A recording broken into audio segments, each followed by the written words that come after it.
but I want to start off with just a conversation about not to stretch a baby.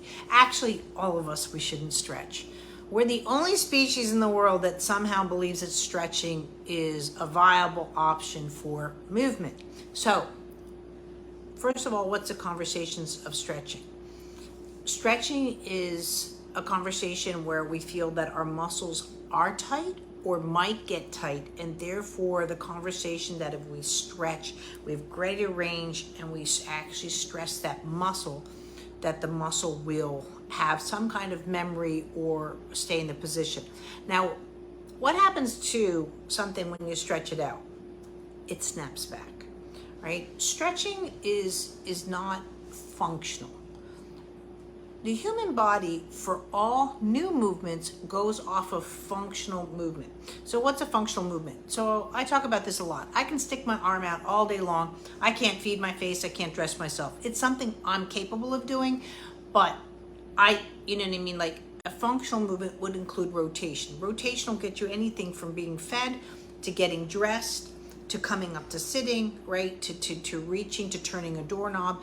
Anything you do with rotation is a functional movement. So that's why the premise for movement lesson is about rotational touch. The rotational touch is there because everything in the body rotates, from our DNA to our muscle structures, the sarcomeres, the myosin actin are actually synchronized rotational movements. I have a whole paper on that I presented at Oxford, but everything that we have has rotation. Now, for whatever reason, a baby might be traumatized, cannot initiate, was restricted right at birth due to an IV, let's say, and for whatever reason, maybe rotation didn't initiate. And that's why we look at the first thing you do for any baby, and this baby could be 60, is a newborn movement assessment. It's a free assessment that you can get right at movementlesson.academy, and that's where you start. You see where your baby or yourself is available for rotation, your child. And once you have that, then you can start working on it. Why don't you stretch a baby? Babies don't do this. Everything here should be like their little boats, and they get squishy and they're out, and that's how a baby starts to move. A baby doesn't sit there, nor do you see a dog go behind a corner of a room and go, oh God, this arm shoulder is just bothering me, right? For whatever reason. Now, someone might say, oh, but a lion stretches. Actually, no, they don't, they contract. If you look at animals, like if they're ready to attack, they'll contract. And so they can spring, because that's what they're after, right? They're after doing, to get that gazelle.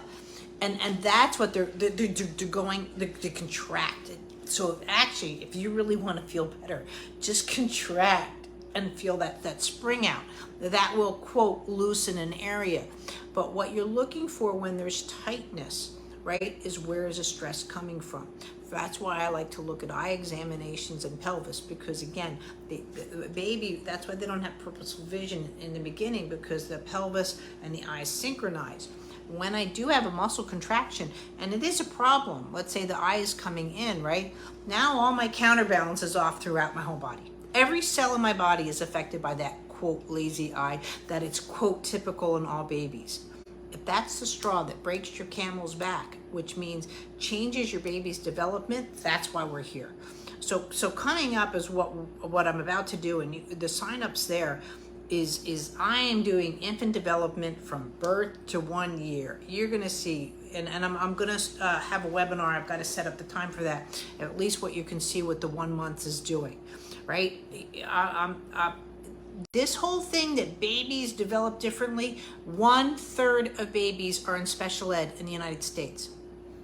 So someone went after me saying, oh, because I said something about sleep sacs and it's certified by the American Pediatrics. When you don't evaluate that child, you can't say that system is necessarily good.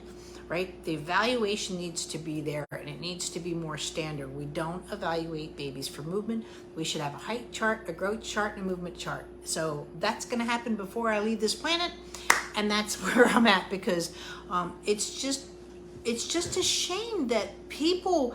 This is a crucial time. Any time of development is crucial, but it's such a crucial time in your child's life, and you should know where you're at. So Stretching is not a solution for muscles because, first of all, muscles should not be activating in babies. Babies go into a weight transfer, then they go into transitional movements, then they start doing load lift variations, and then controlled muscle-based structures. If a baby is meant to use muscles that early on, that's why we look like little Buddhas, right? They just have big old bellies, because it's the weight transfer. That's what happens. When you see a baby with six-pack abs, right? This is where you're already thinking, I have cerebral palsy. You do not want that kind of muscle engagement. Now, that being said, I get it, the muscle engagement is happening and you don't want it to be. But therefore, the option is to introduce rotation, because I don't care what the diagnosis is. If you ask me what is the one common movement denominator in any child presenting with special needs, lack of ability to respond with rotational movements. It's that simple. Yes, we can have CP. Yes, we can have autism. Yes, we can have ADD. I can go, Wolf-Hirschhorn syndrome. I can go on and on and on with the syndromes.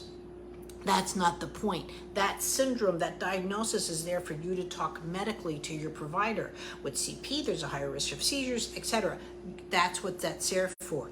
But as far as the stress on the movement, you've got to introduce rotation. It's that simple. But don't stretch babies.